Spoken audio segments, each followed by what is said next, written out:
And not that I'm worried about you, Lauren, but more about myself. We also try not to cuss too much on the podcast, just to let you know. Yeah. I don't think Clint's had to beat me more than once. Maybe have you had to beat me yet? I can't remember. I don't think so. I don't think like it hasn't ever been a problem recording, as far as I know. Oh. If I could live my life the way I do this podcast, I'd be in such better shape. I'm really thinking about leaving this in because it is recording that little bit there. I think we might just leave that in. So if you've heard that, welcome to the world's okayest mountain bike podcast.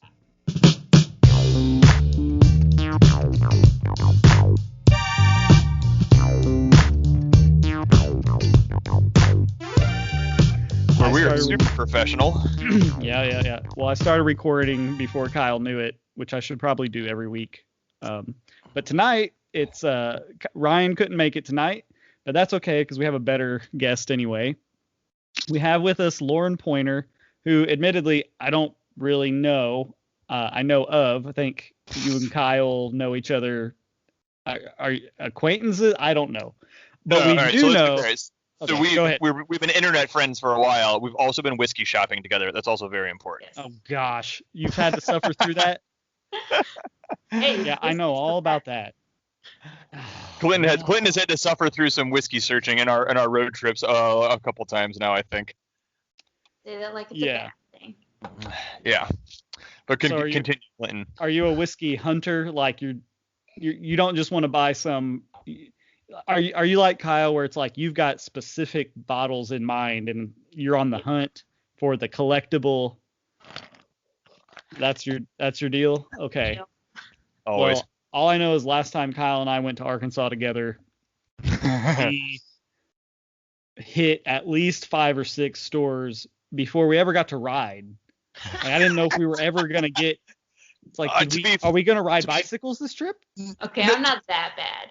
Bikes over for sure. It was a 3-day mountain bike trip, and this was morning hunting after a day of riding the day before. Yeah, but we stopped on the way. We stopped on the way. Oh, you're right. We did. We definitely probably hit one on the way down. I'm sure we did. If we got in the vehicle, we stopped. That's how it was. And I came home with like 6 very sweet bottles from that trip. Well, I don't know a whole lot about that, but I do know Lauren. We got Lauren to come on the podcast because she is, as I understand it, a record holder. Is this correct? She's smiling like she is. Don't mow my lawn too much here, Clinton. Maybe I should let Kyle take the lead, but what's most impressive at this point in time is she is sitting in a squat rack. I can see in the background. She's got a home gym set up. Yep. I had that at one time, and I realized about myself, I'm too much of a social butterfly. I couldn't do it. Like, I hated just being in my basement, and it's always the same temperature, and it's kind of dark and cold, and there's nobody there to talk to. I sold all my equipment and got a gym membership. And I was like, I don't even talk to people at the gym hardly, but it's just something about being in the bright environment gym and other people being around. It's not about working out. It's not about working out. It's about being seen working now, out. Wait a second. Don't make me put me in the category of you when it comes when we go riding. When we go racing, Kyle goes and mostly races his mouth, see how many people he can talk to. I still work out. I do the workout. I don't work out. I don't care who. There's just something about getting out of your house, going to the gym. They've got all the stuff. And Lauren's shaking her head no. So Lauren, I need to just let you speak for yourself. Why don't you tell us, and don't be shy about how awesome you are. So go ahead. Tell us how awesome you are. Where? I'm not that awesome. I just like ride bikes a lot. We'll discover that. So, all right. So here, this is a pretty formal questionnaire, I guess you can say, just because Clinton doesn't know you as well as I do, and I've got a couple fun questions in here. But so let's start with, so how long have you been actively riding bikes? On and off. Yeah, like when did you switch from like being like a person who owned a bike to a person that like pursued cycling? You know what I mean? Like as like a thing that you enjoyed on purpose. Well, I started riding when I was 15 because I had stress fractures from running. So I was into it for a few years.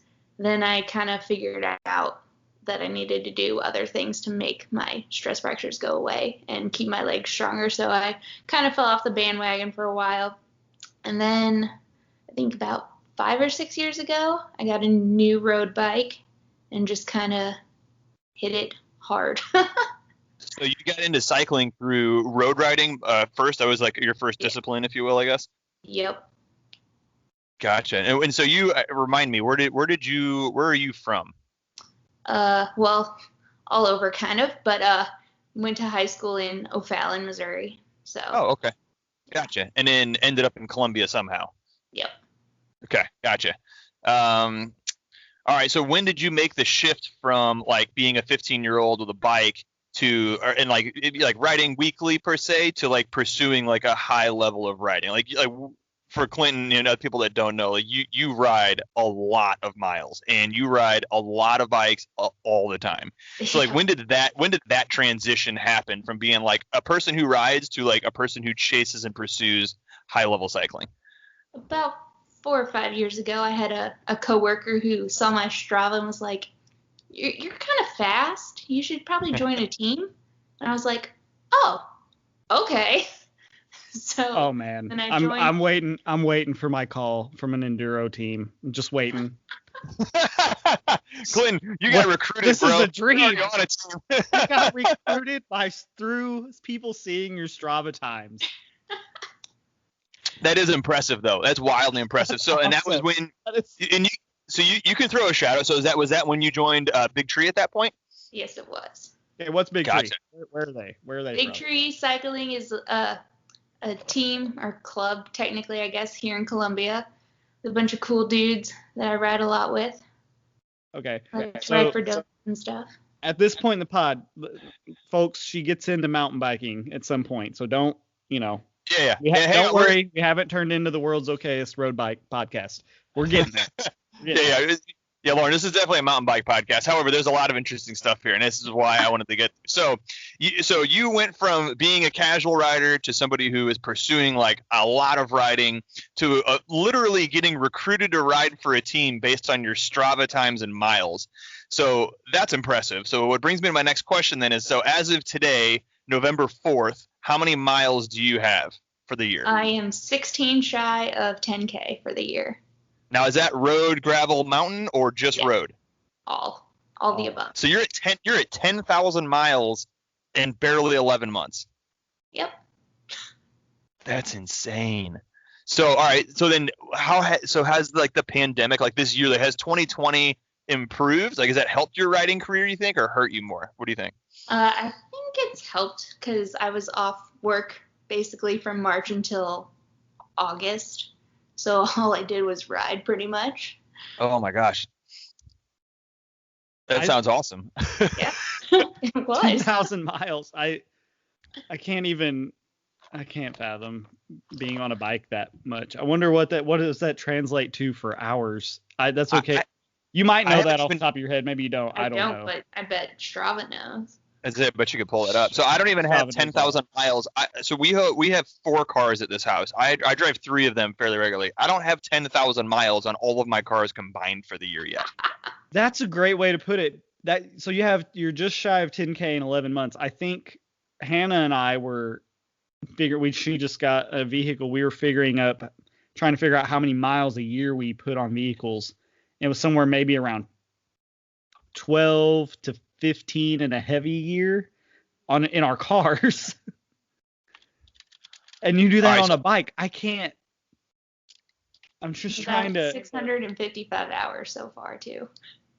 All right, so here let's do some more math. I saw Clinton had his calculator out real quick, so let's do some more math here. So let's figure out. So you're going to be 10,000 miles at 308 days so far this year. So you so far with like rain, sleet, snow, fever, cold, COVID, you are 32 miles a day average. That's insane. And you know what? That would almost be, I mean, it'd still be insane. Don't get me wrong. if that was all road bike, it would be insane, but it would be less insane. But I know some of that is with, I'm sure a significant chunk of that being mountain and gravel. Yeah, do you have any idea, like, what percentage wise? Are you 50% road, you think, or more? Probably 50% road, I guess. Okay. Still 5,000 miles Maybe on mountain bikes. 50. That's nuts. That's awesome. That's incredible. So, all right. So let's bring this kind of full circle to the Katy Trail. So, was that when you started 2020? Did the Katy Trail have a target on its back from Lauren Pointer? Like, was that your goal to chase that down, or was that kind of an accidental, like, maybe I could do this kind of thing? How did that come to fruition? Well, hold on. I always wanted to do it since I was 15 and riding on the trail a little bit. I always wanted to do it, but I didn't know that at that age that people rode that far in one time. So I figured it'd be a multi-day kind of thing. But since the DK, when I did that was 200 miles. I was like, okay, that's a doable. I have to interrupt. I'm sorry, but we're burying the lead a little bit because Kyle just says the Katy Trail thing. We have not established what the Katy Trail thing is. So could you tell us what it is you did that is the Katy Trail thing? I did the entire Katy Trail from Clinton, Missouri to Macon in one day. Which not even just one day. It was like 14 hours or something like that, wasn't it? Okay, yeah. So how many? Okay. So ask her, Clinton. Ask her what her average was, and then ask her how many miles it was. Okay. Since Kyle told me to, how many miles of riding is that, and how long did it take you? It was 240 miles at 16.1 miles per hour. And this is all, and it's all gravel, correct? Yeah. Like, well, Katy Trail gravel. That's not real Katy gravel. Trail gravel. Okay, it's not. Yeah. I guess it's a little smoother, probably. Yeah. But you rode. I'm trying to remember. You rode for 240 miles, averaging over 16 miles an hour. I can't even do a 20-mile road ride at that pace. I'm struggling to hit 16 at a 20-mile road ride. I mean, that doesn't say a lot about me, but that's wild. Oh my gosh. Okay, so we've got to dig into this. So this is something I've been curious about. You rode from Clinton, Missouri to where did you end? Macons. So you went from west to east. Yes. Correct? I know Clinton's out there west somewhere. One time I played Xbox with the mayor of Clinton. Anyway, so was there a particular reason you rode that direction? Is it to hope that the wind is at your back, better chance with the jet stream, or is it just you wanted to end? I guess go ahead and take us into like the planning or the preparation and why you chose that direction and kind of how you set up. You know, did you have anyone helping you? Just go through the whole thing. Tell us everything. So I went that direction because my parents live in O'Fallon, so it would be easy to, when you get to the end of the trail, just to go to their house and basically die. So I did it on the day that the DK was supposed to be, and I've been training for that. That was 200 miles, but a lot more elevation. So I figured. I'm assuming that's is that a road race or a gravel race? The DK. What's that stand for? Dirty Kansas. Oh, I've heard of this from some other podcasts. No, that's like a high level. That's like a pro level, high level, invite only gravel race. That's a big deal. Yeah, I've heard of this from like the FazCat podcast. What's that? It's not invite only. Oh, it isn't. What am I thinking of then? I was thinking that was invite only. It's by random draw that you get in. Okay, right, but it's still a limited selection process. Like it's not like not everybody can enter that race. Yeah. Okay, keep going. Sorry to interrupt. So my mom is the one that helped me. She's the one that made it take so long to get from end to end because she was my SAG support and she could not find like half the trailheads. And I'd have to call her and my dad would have to track her on her phone and try and figure out where the heck she was and try and get her to a trailhead.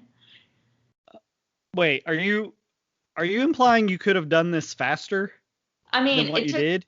Okay, so my moving time was 14:50 something, but my total time was like 18 something because I was sitting there waiting for my mother half the time. Are we gonna do this again? Either way, go, mom. That's awesome. Go, Mom. That is awesome. But do you want to do it again? I mean, I'm considering it. What if you had a crew of a couple idiots with a podcast trying to find your trailheads?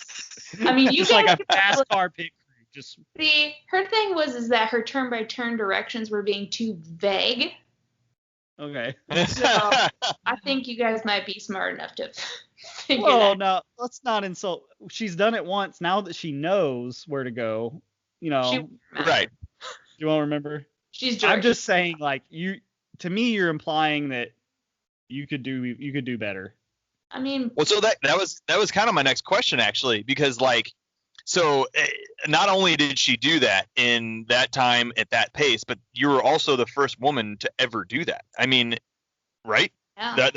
There's nobody. Yeah, there's never been another female. If there's another one out there, go ahead and stand up and let's talk about it. But and even then, even out of all the riders ever to do it, I mean, do you think it's in like the triple digits, like in the hundreds, or like in the double digits? Like is it 40 people that ever do that? It's not a whole lot. It might be less than 40. Okay.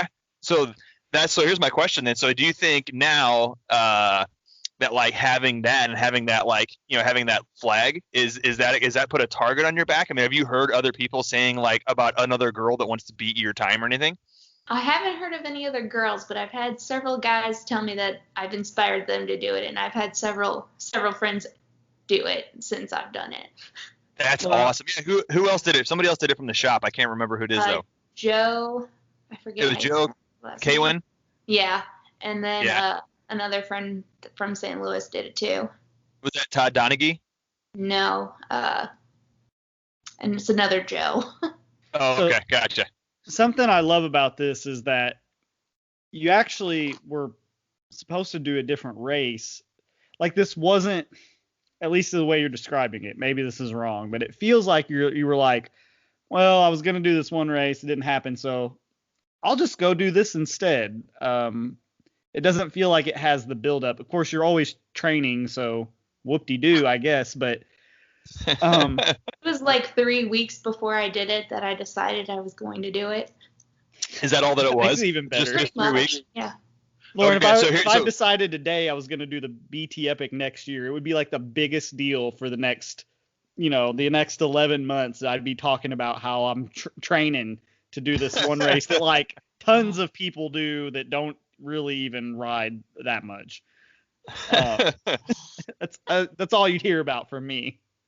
So 3 weeks is a pretty wild thing. So like, what did you? I'm always curious because my diet is terrible and I do not train. I don't race. Clinton hates it because every time we ride, it's a training ride for Clinton and it's a slap high fives at the bottom for Kyle. So like, what did your diet change in that 3 week period? Or did you kind of just stay on track with what you normally do? And then what did you eat the night before you did it? Well, I'm a super obnoxiously picky eater. So my diet is probably worse than that of a 5-year-old. But when you ride that, it's got a 4-year-old, so let's compare. Yeah, but when you ride average 32 miles a day, you can probably get away with eating a lot of calories. Yeah. So I don't even remember what I ate for dinner the night before, but I did bring donuts for breakfast. Of all the nights for Ryan not to be on this podcast. I know. Oh, so Clinton is a high sugar like proponent. Clinton is a little sponsored by Little Debbie is what we call it at the races. Well, okay, let's clarify something here. And Lauren will probably back me up on this because I bet she knows more about it than I do. What Kyle's alluding to is I do not recommend people eat sugar when they're training because they'll gain weight unless they're riding 32 miles a day. Then they'll probably be fine.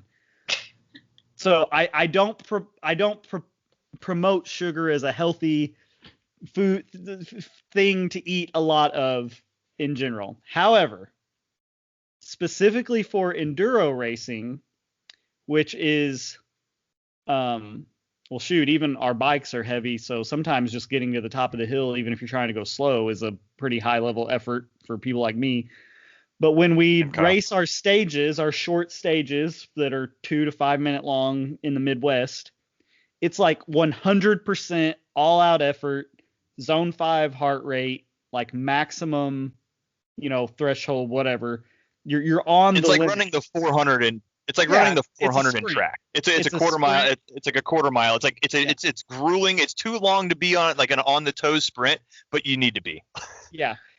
That's the kind of racing it is. It's like BMX, but extended, at least in the Midwest it is. Now, this is changing a little bit with some stuff we're building, but from what I have learned, I listen to a lot of trainer podcasts and stuff. Now, I don't do everything they say, obviously, but is that when you're at that zone of effort, like that maximum effort, all you've got, that your body cannot burn.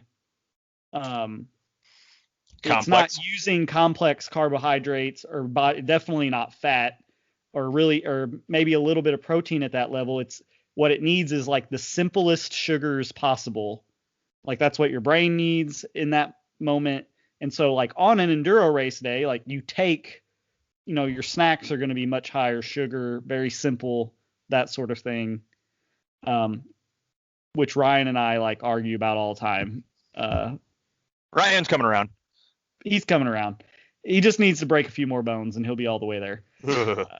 I have argued that Ryan has hurt himself because of brain fade because he didn't have enough sugar in his body. That's why he crashed.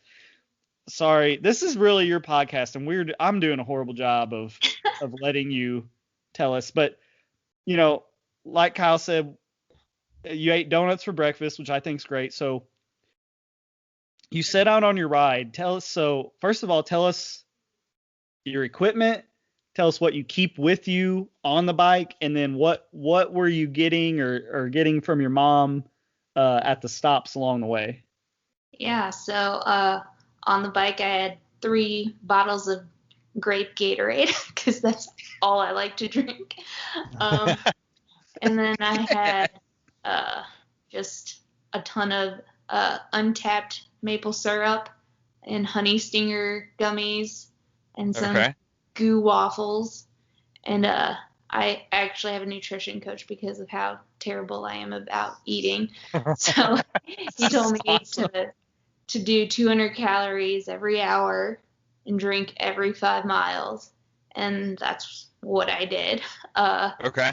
My mom had some more substantial food, like she got me Chick-fil-A when we got around Columbia, and she had like protein shakes and princess goldfish because they're the best kind of goldfish. like the goldfish, the snack cracker that my 4-year-old had tonight before bed. Okay, good. Just making sure we're on the same page. And they're pink because they're princess. I can't wait to tell my wife, like, well, this girl that did all this long ride, she's super picky too, Hannah. My family. I have literally said this at holidays, like, you know what I want for my birthday this year or Christmas this year? I want to eat whatever I want to eat without any of you at the table saying, why aren't you eating this? Or why aren't you trying that? Those words have come out of my mouth non-sarcastically before. So I'm with you. I'm a fan. Keep going. Yeah. So, and then I'd refill Gatorade. She had some cherry Cokes with her and. Man, soda even. Oh, yeah. Holy cow. Gotta have that phosphoric acid, Kyle. Oh, yeah. Wakes up the digestive system. That keeps you going.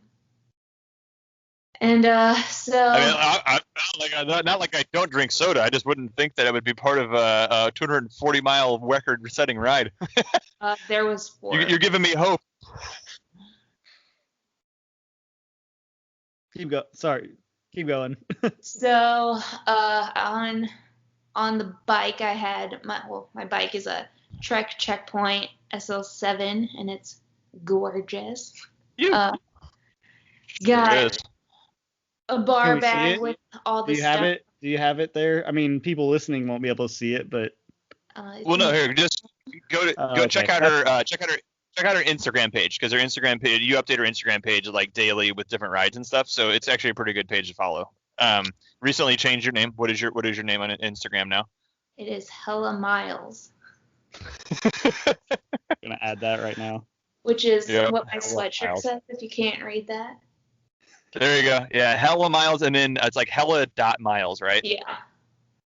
There you go. So everybody listening, give Lauren a follow. Check her out. She does all the best daily ride updates. Like my Instagram. I just did. So, all right. I do have a reel saved from the Katy Trail on there, so you can see the adventure. Oh, cool. Okay. So, all right. So you ride, you finish, you're exhausted. Do you remember doing anything after you finished at all? Like, do you remember the car ride home?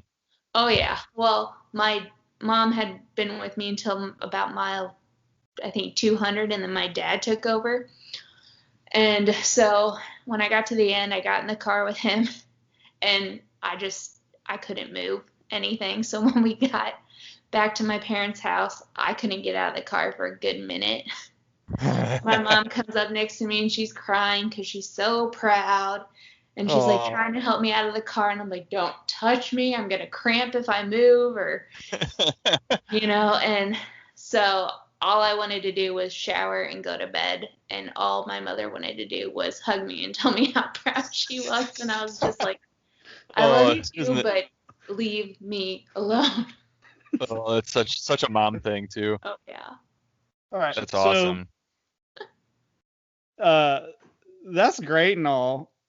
I'm just kidding. It really is. That's amazing. But I know for sure, because was just scrolling through your Instagram. You do some mountain biking too. I do. So when did we get off the roads and the gravel paths? I believe. Once you get into flat bars, drop bar bikes don't count. Nobody likes drop bar bikes. Flat bars are bust. I believe welcome to the podcast. 2 years ago that I borrowed a friend's mountain bike to do a ride with some ladies in Colombia, and I loved it. What? Where'd you ride in Colombia? Where was your first ride in Colombia? It was actually in Jeff City at Binder. Binder, that's a good one. Love Binder. One of my favorite trails ever is in Colombia. That's why I asked. Rockbridge. I love Rockbridge. It's not that good of a trail, but man, I love it. Every time I post a picture of a mountain bike, Kyle's always like, "Is that Rockbridge?" I'm like, "No, it's not." It's the best. Clinton knows Rockbridge. Clinton went to Mizzou too, so he spent some time in Colombia as well. But I think I might have ridden a small part of it one time, because I wasn't a mountain biker then. Like I had a really, really terrible mountain bike like my freshman year. Sold that and got what I thought was an awesome dirt jump bike. Turns out I didn't know, like, because compared to what I was on, it was amazing. And we'd go to like the dual slalom track, and I'm like, this is so much better. But now I look at it, I gave it to one of my nephews. It's like a small 2005 Fuji Panic Air that probably weighs like 35 pounds. And I get on it now. I'm like, I don't know how I rode this without dying. How did I ride this bike? Nothing about it was right for what I wanted to do. But after that, I didn't really get into mountain biking till 2017, late 2016, probably maybe 2016. So I'm not, but I was into motocross forever before that. So like, I understand the two-wheeled thing. Clint, nobody cares about you. Anyway, we're here to talk about Lauren. So you've gotten into, when did you start racing cross country, and how many cross country races have you done? Or I guess endurance or whatever they call those long ones. I just started racing, I guess in August or September, whenever the ICC challenge was. That's of 2020, correct? Like yes. 2 months ago. Yeah. How did you finish that race? I came in first. First mountain bike race, first place. Now, what bike? So I was gonna Clinton mowed my lawn. I'll just ask you now. What bike are you currently riding? Like, what's your mountain bike? I have a Trek Top Fuel 9.8 with Awesome. the updated shifting. What did you do? Did you do Di2? I can't remember. Or not Di2, AXS. Yes. Yep. Ooh, that's right. Fancy. Is there anything? So you've been riding bikes for a long time. You have more miles. You have more miles this year than I have in my entire life, and I've been riding mountain bikes for going on like 16 years now. So is there any? Have you developed a preference yet, like on your mountain bike? So besides being Top Fuel, so a Top Fuel is a 120 millimeter, 110 millimeter kind of cross country trail bike. Is there anything special that you have it set up besides just the AXS upgrade? Nope. No, just stock. Just Yep. even the saddle. You even running the stock saddle on that bad boy. Of course. It's good to Bontrager saddle. Of course, it's awesome. I mean, if you ride that much, you got to be like Ironhide kind of deal. So, like nothing could phase you. Could put a block of wood on it, be fine. So 240 miles, man. Tell us, Lauren, all the reasons why mountain biking is so much better than road and gravel. It's just such an adventure every time. I love being out in the woods and just it's so awesome. I don't even know. I love the fact that I said that and you didn't even argue. You just went into it like I was being sarcastic. You're like, here's why. Because it's so true. That's it though for me too. Like it's like going on a hike, but with a faster pace and a bigger purpose. And like, I love just being in the woods, like being outside, being in the woods. It is so much better than not being in the woods. Fact. Yeah. So have you done some other races this year besides ICC, which is around close? It's in the St. Louis area. Yeah. I did. So how many races total have you done then? 4. How many? Okay, is that including the latest one the last one that you did? Yes. So 3 up until that one. How many of those 3 races? How many of those did you stand on the podium? All of them. Not bad for a rookie season, huh? No. Really? Not So that's awesome. Clearly you like mountain biking more than I even knew. So at what point do you start describing yourself as like, well, I do the road and the gravel to train for the mountain biking? Because like what are some of your mountain biking goals, I guess, going forward? Since I didn't finish the BT Epic this year, my goal is to start in the pro class for next year. So let's talk about the BT Epic. I want to talk about the BT Epic because if I was a betting man, I'd have lost a lot of money this year. Because I saw Lauren Pointer on the podium at the BT Epic. So what did happen at the BT Epic this year? Just a lot of mistakes really early. Got way too far back in the start and just behind a bunch of people that apparently didn't know how to ride up hills, which was kind of shocking. And then crashed twice, and after the second crash, I kind of sat there and just pouted for a bit because I was hurting pretty bad. And I decided like emotionally or physically? Both. Both. It was a pretty hard crash. It was my back tire went out from under me on a turn, and I just hit everything. My knee was gushing blood, and I just you left a lot on the trail. Those pictures were pretty gnarly. And I didn't want to quit, but I had a gravel race the next weekend, and I figured better not risk crashing another 10 times and being out for that. That's gutting though, because I know you had to go into that race. I mean, with high expectations of yourself. Oh yeah. I was very mad the rest of the day. 55 miles is a piece of cake. I mean, no problem there. So we talked about it a little bit, Lauren, but like, what happened with the crashes? I mean, it wasn't. I mean, it's not technicality of the trail. Was it just? What do you think happened? Just poor mistakes, I guess. Just not paying close enough attention. Because I mean, I've ridden the Berryman a couple of times, and the first crash, I went over the handlebars on a place that I've never had issues riding. And then the second crash, it was really, really dry. So the dirt was just really loose, and just slid out from under going too fast on a turn. So obviously your fitness is top notch. Are you working like skill wise? What, have there been any difficulties adjusting the mountain, or is it just like, bike's a bike and, I can ride anything? Or are there certain skills that do you feel like you have like specific weak spots or strengths that to work on? Oh yeah, going downhill and cornering on a mountain bike is terrifying to me. I'll go down loose gravel at 40 miles an hour, no problem, but on that skinny little trail in the dirt, it gets me. Yeah, trees too.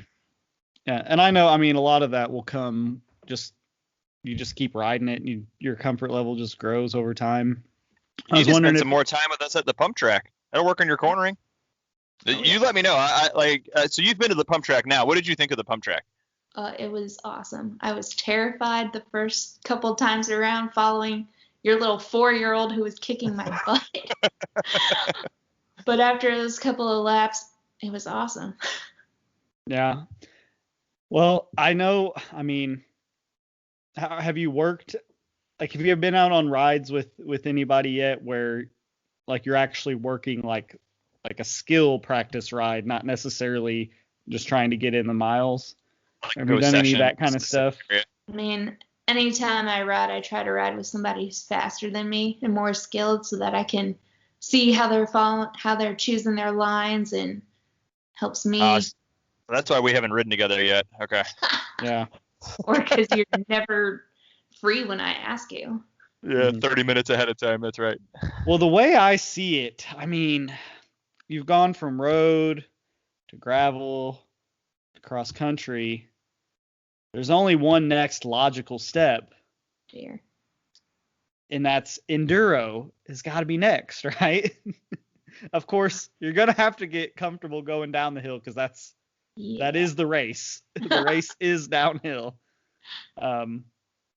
0 out of 10 do not recommend going straight to Shepherd Mountain when it opens, until you're pretty comfortable. Or yes, we can. No, we can do that. Well, the you green can do trail that. will be fine. It should be fine on the blue too, I bet. Though. Yeah, you could get down the blue for sure. But if you find yourself with a little bit of fear on some of the descents out on the Ozark Trail or around St. Louis, I don't know. But what I'm saying is, you with your fitness being so good, it just seems like this is the next logical step in the progression. Like, we're just drifting farther and farther away from, to me, road is, it's the pure pedaling on the spectrum, and now you're in cross country, so you're, you got to combine a little bit of technical skill with all that fitness. Just saying, it seems like it's the next step. I'm not gonna rule it out. Now we're talking. You know what though? Here's what I've noticed about you, Lauren, and I imagine this is all we need. I imagine all Lauren needs to do an enduro is an invite. Here's the race date you want to run, and I guarantee you we would get a yes. You in for Greensfelder? I'm not. Hey, there's one at Greensfelder in December. Oh. Trails you've probably ridden. I've never ridden that trail. Yeah, December 5th. I've never ridden it. Either, well, I've ridden it once, actually. I went once. So, I was with you, Kyle. No, maybe not. Not Greensfelder. Yeah, we've done Chubb a bunch. So that kind of brings up one of my questions I had. What is your favorite trail currently, St. Louis or Columbia? Probably Binder in Jeff City. Oh, really? Okay.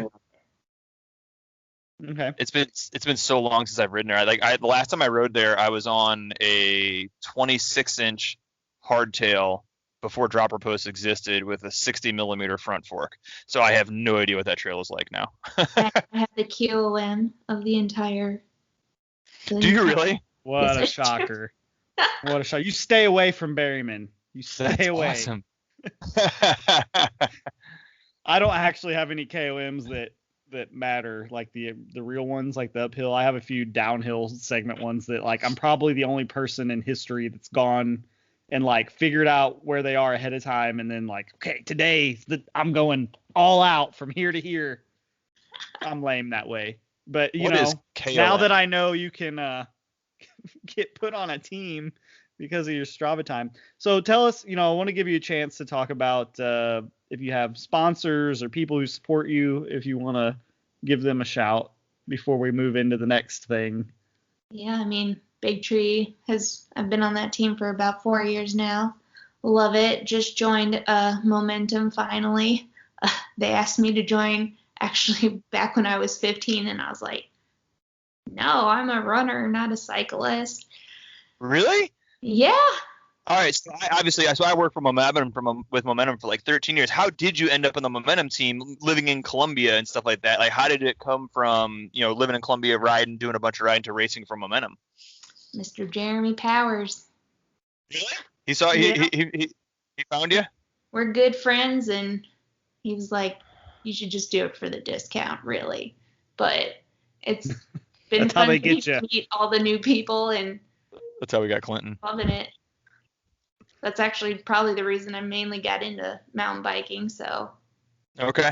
Well, It almost sounds like I remember I listened to an interview with Kate Courtney, the reigning. Well, because this season didn't really count, so I'm gonna say she's the reigning World Cup overall champion. But she, in high school, was a cross country runner, and someone talked her into trying out like a NICA race in California. She's like, I did my first mountain bike race, and I got off the bike, and I was like, I'm never running again. I have not ran in years. I'm actually thinking about getting back into running this year for some reason. My sister was a runner. You'll do it about 2 times, and then you'll be over it. My sister was a runner as well. She's 5 years older than me, but I talked her into getting a mountain bike a couple years ago. She got one for Christmas, and she wasn't really running at this point in life anyway, but she got on the mountain bike. She's just like, this is awesome. You can suffer. She likes to suffer. She likes to feel like she's doing something. So every time we ride, she tries to climb hills in like the wrong gear. She thinks she can just stand up and just mash it out, and it never works. But that's my problem. It's like, I've been telling you, you can hurt as much as you want to hurt. But you can have a lot more fun doing it. Oh yeah. Well, I'm glad you're on with the Momentum people. But I want to I'll go first so you can have a few minutes to think about it. But I was in my car today at Arby's getting my training plan food, and I had this thought I was thinking about the podcast tonight, and I was like, I want to do like something a little more fun, like goofy to add on.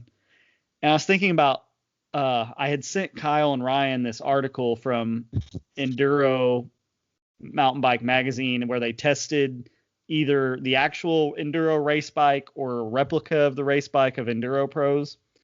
And I was looking, like the widest set of handlebars in the test was like 765 because like the pros don't run them 780 or whatever.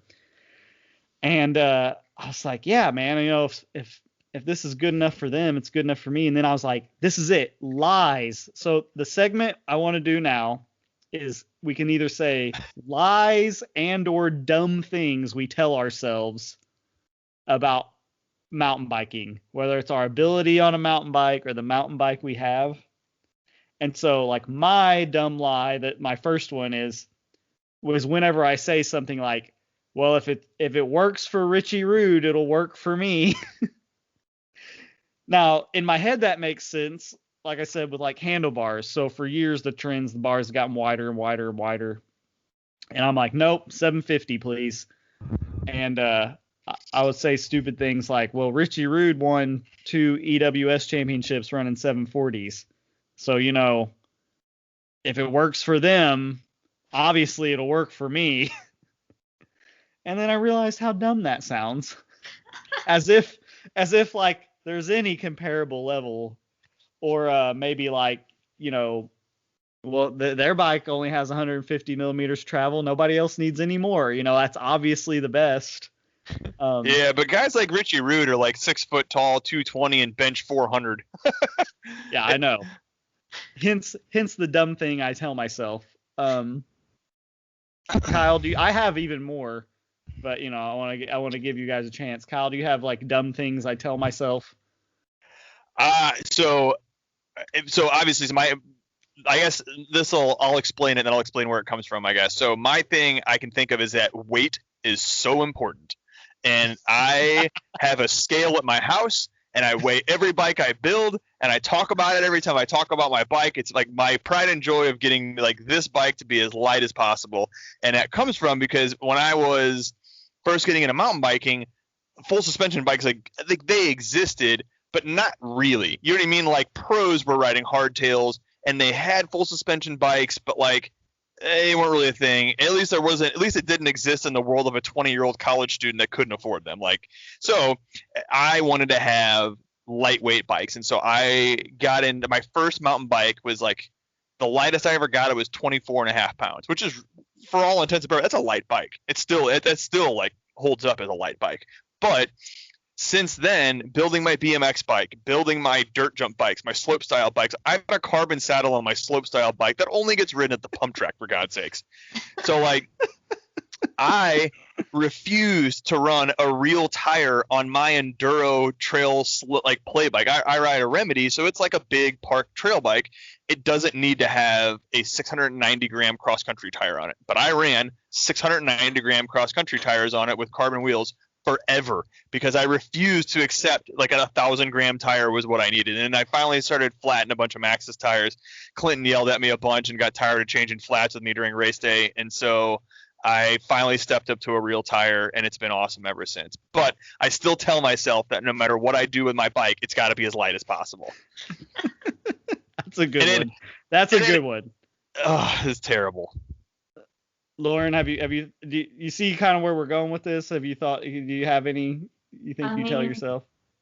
The thing I usually tell myself is that I'm never going to do something, and then I end up doing it every time. Every single Oh, how terrible. How terrible that must be. I've got a new one that I hadn't even thought of until today talking to you, because now I'm going to say things like, Lauren eats donuts before her rides. Almost every morning ride includes a donut. And then I'll just be like, see, donuts, they're good for mountain bikers. So that was actually one of my questions. That was actually one of my questions I had planned for later in the podcast, but I'll ask it now. So what is your mileage per donut, do you think? Like, have you done the math yet? I mean, like, are you 10 miles per donut, you think? I don't know. Probably, maybe in the morning at least. Are you three donuts after a ride, do you think? I usually get 2. Okay, so you might be 20 miles average. per donut. Yeah. So I'm gonna ignore that part and just focus on the donut part. I love donuts. Donuts. I'm sad. For some reason, Casey's General Store, because I live down in Potosi, smaller town. I don't have as many donut options probably as you guys do.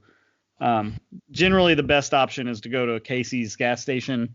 They got rid of the plain cake donut with white icing. I don't know why. I even tweeted at them in all caps, very angry. Where are the cake donuts? They say they're coming back. I don't know. I'm pretty depressed about it. So there's another lie I tell myself. I had 2 donuts today. Actually, today was donut day for the first time in a while. Yeah, I was telling myself some lies last night at the pump track. Like couple you can guys. keep up with Kyle? Yeah, not keep up. I can do that transfer. I could do that transfer. I just need to see Kyle and Jason Hussey and Alan Barber do it, and it doesn't look that hard. I can do that transfer. And then I come around, I pump. I'm going fast. I probably was going fast enough, but there's this at the pump track. I mean, you know how it is. Where the roller, I was gonna roll and down in the transition and then jump from the next one to the next one.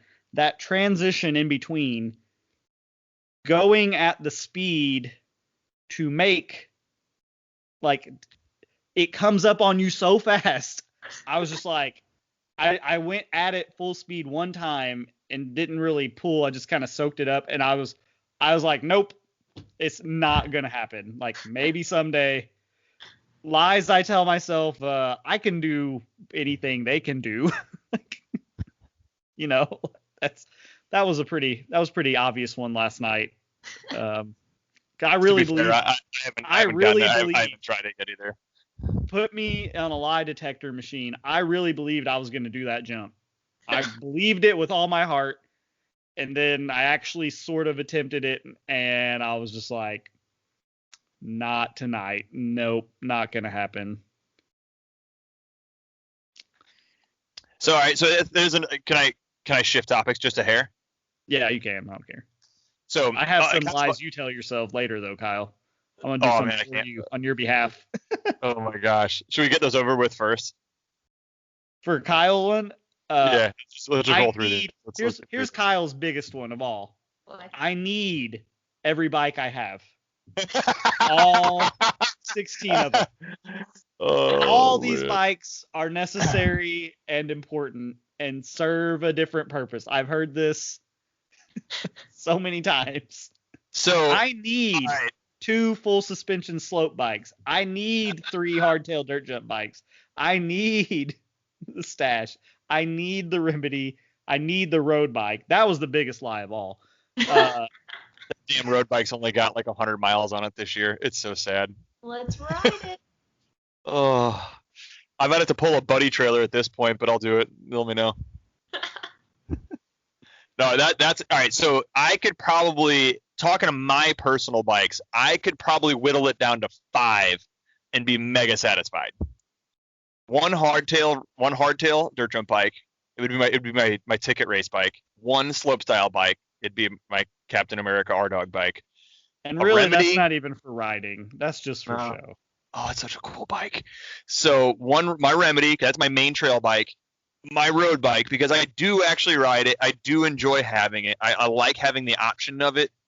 And then my stash single speed. I could never give up my single speed stash. That bike is so much fun, and it is the best bike I could imagine for doing Mac rides with the kids. All right. Lauren, any more lies you tell yourself I'm as sure a bike rider? I'm sure there are plenty I do, but none that I can think of off the top of my head. All right, Kyle, I think you were about to switch subjects to something. Just a little bit. So we were kind of talking about it, and so mountain biking is so different than road cycling and gravel riding in that there is real fear associated with technical obstacles in mountain biking. Whereas like I'm afraid of getting hit by a car, road riding, but it's not like a thing I can really control that much. Like you can, but like I have Clinton knows what my fear is in mountain biking. We go ride bike parks and we go ride new stuff. Clinton, what are the thing that bothers me the most every time we ride somewhere, no matter what? Drops. New drops, big new drops scare me to death. And I am so much stronger now than what I was 2 years ago at drops. And we're just blindly hucking stuff, and I'm getting better at it. Clinton has a hard time with BMX doubles. Like big, steep, really BMX. Steep, really, really, really. There's a certain steepness point where I'm like, okay, I don't want to. I'm afraid of endoing specifically. It's so funny too because I've watched Clinton hit 70-foot moto jumps on a motorcycle. My 4-year-old reminds me every single day how much better Clinton is at jumping his motorcycle than I am jumping mine. But we would go. We've been places where like I hit a jump, it didn't even cross my mind. Just no look, blind drop in, hit it. And Clinton would sit there and stare at it for minutes. And I would do the same thing with drops. So my question to you, Lauren, is what is your kryptonite right now with mountain biking that like when you get to a feature or a trail section, like what's the thing that like makes you double guess your riding and like it makes you think about it? Just like really chunky rock sections or root sections that you have to like climb up. I'm just really bad at finding the lines to go up them. Is that scarier for you? Like, is it more mental capacitive, like climbing than descending those? Yeah. It is for me. I can understand that.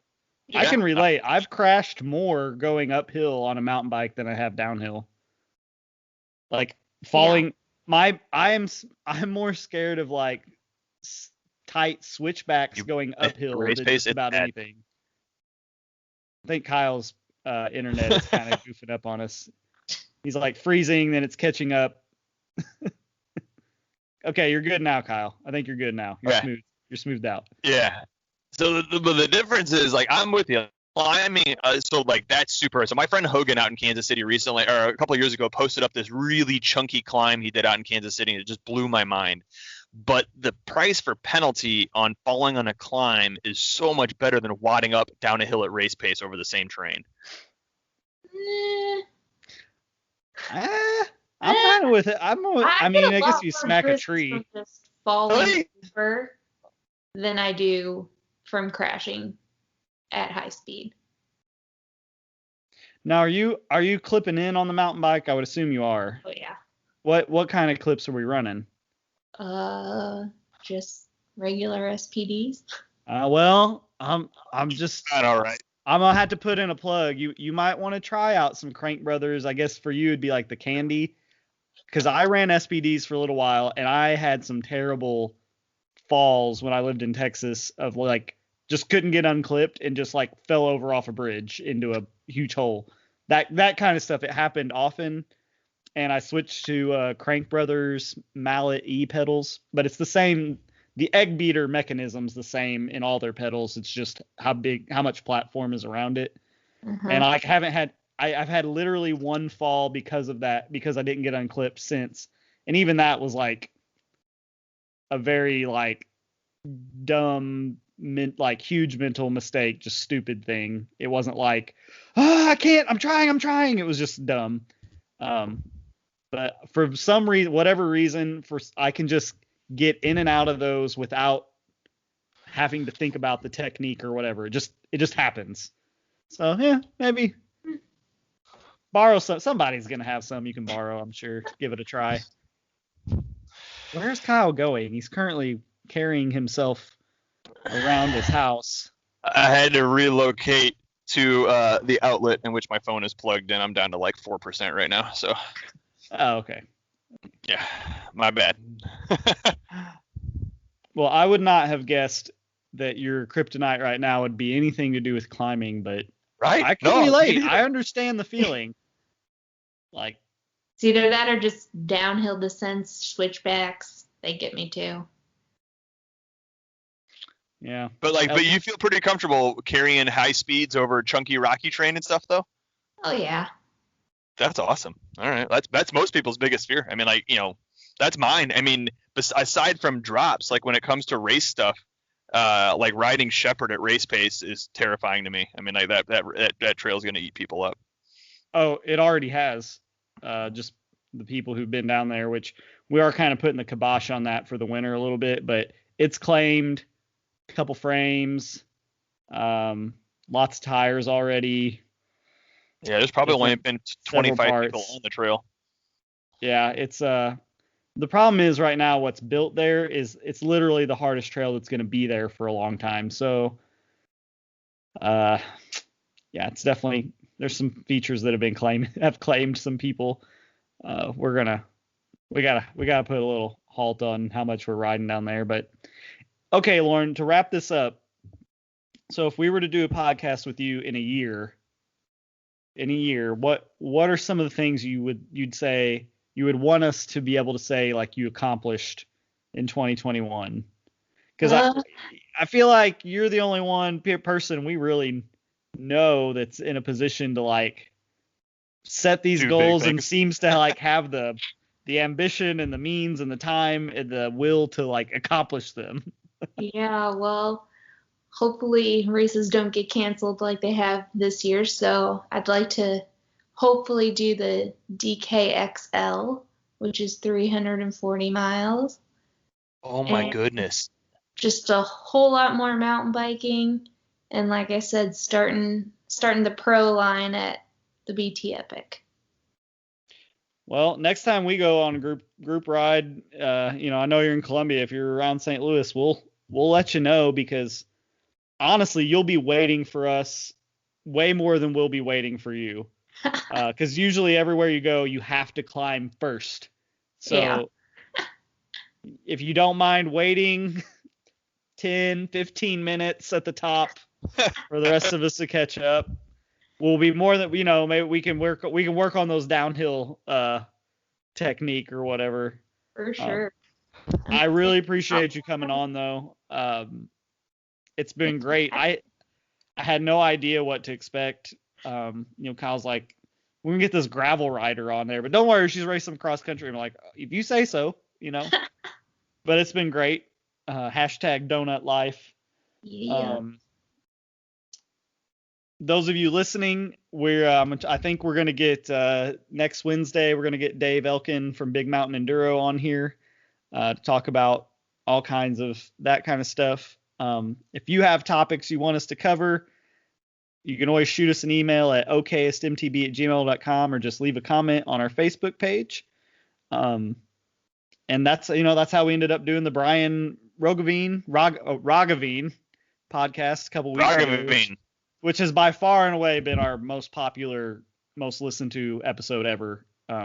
He brought in a lot of people, so maybe this one will bring us in a whole new crowd. I'm sure there are some Lauren Pointer fans out there.